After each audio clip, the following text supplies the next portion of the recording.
बिस्मिल्लाहिर्रहमानिर्रहीम। अस्सलाम वालेकुम नाजरीन, मेहरबानी मेरी इस वीडियो ਨੂੰ अपने लिए ज़रूर सुनियो, क्योंकि मेरे लिए तो तुसीं सुननी कोई नहीं हैगी, लेकिन अपने लिए ज़रूर सुनो। अब मेरे हाथ के अंदर, मेरे हाथ में बिजली का बिल है।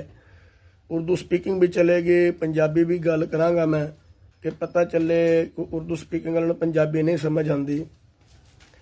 तो मैं ये अर्ज करना चाहना कि पिछली दफ़ा 39 यूनिटां का 527 बिल सीगा, ते ऐतकी 27 यूनिट आ ते बिल 770 रुपए है।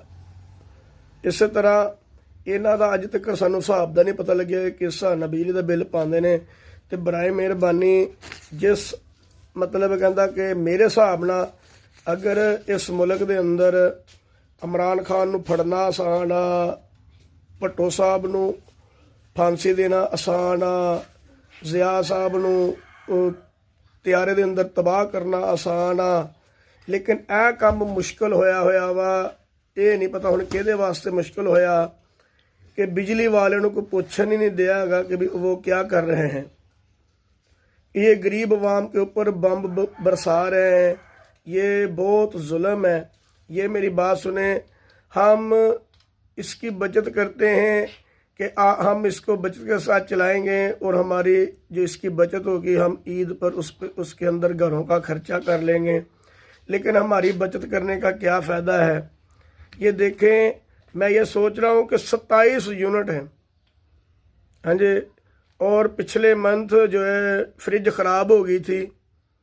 ये 27 यूनिट इसलिए बने कि फ्रिज ख़राब हो गई, हाँ जी, इस्त्री इस्तेमाल नहीं हुई, इसलिए ये इतने हैं। इसका मतलब ये नहीं है कि हम उसको कोई गलत बयानी कर रहे हैं।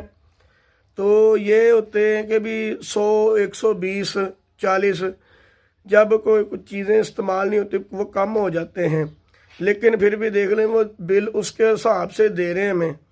तो बराए करम मेहरबानी होगी कि जैसे बड़े बड़े कारनामे आप सर अंजाम दे सकते हैं, तो मेरा ख्याल है कि भी जो ये जो नाअहल जो बिजली के बिल के अंदर जो डालने वाले हैं, इनके ऊपर भी कोई क्रैक डाउन किया जाए, अवाम को रिलीफ दिया जाए।